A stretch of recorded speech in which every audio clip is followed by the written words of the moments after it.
এবারের ঈদে মুক্তি পেয়েছে ছোট পর্দার বর্তমান সময়ের অভিনেতা ফারহান আহমেদ জুবানের ট্রান্সজেন্ডার গল্পে নির্মিত নাটক রূপান্তর। সোমবার 15 এপ্রিল ইউটিউবে প্রকাশ পায় রাফাত মজুমদার রিঙ্কু পরিচালিত এই নাটক। এরপরই ট্রান্সজেন্ডার ইস্যুটি নেটিজনদের সমালোচনার মুখে পড়ে নাটকটি। বিশেষ করে নাটকের গল্প চরিত্রকে কেন্দ্র করে সামাজিক যোগাযোগ মাধ্যমে তোপের মুখে পড়েন জুবান। নাটকের ট্রান্সজেন্ডার মতকে প্রমোট করার অভিযোগ করেন দর্শকরা। এরপরই জুবানকে বয়কটের ডাক দেন অনেকে। বিষয়টি নিয়ে এবার মুখ খুলেছেন এই অভিনেতা।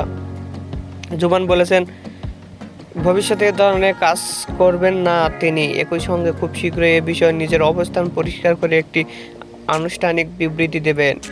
জুবান বলেন, আমি বুঝতে পারছি না নাটকটি নিয়ে কেন এমন সমালোচনা করা হচ্ছে। নাটকটির ভিউ হয়েছিল 90,000, তাহলে বাকি মানুষ তো দেখেনি।